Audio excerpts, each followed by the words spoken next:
De l'ONU chargé des questions des droits de l'homme ont eu hier jeudi une séance de travail avec le ministère délégué à la Défense. Au menu de leur entretien, le respect des droits de l'homme en Côte d'Ivoire. Alvor Hassan. Le ministre Paul Kofi en mission hors du pays, c'est son directeur de cabinet civil et militaire, Alexis Aonzo, qui a reçu la délégation venue faire le point de la situation des droits de l'homme en Côte d'Ivoire dans la perspective d'un rapport à l'ONU.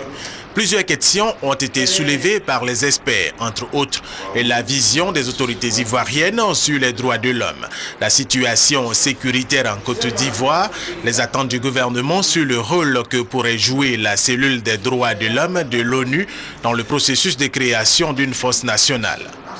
À toutes ces préoccupations et à bien d'autres, le directeur de cabinet du ministre de la Défense a donné des éclairages qui ont achevé de convaincre les experts onusiens sur la réelle volonté du gouvernement ivoirien de faire du respect des droits de l'homme une de ses priorités. Les autorités sont en train de faire face à cette situation d'une très grande complexité qui a une dimension interne fondamentale, mais aussi un caractère régional.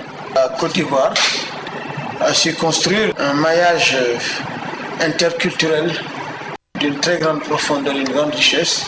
C'est ce socle-là, solide et durable, sur lequel se sont brisées toutes les tentatives de fractionner ce peuple.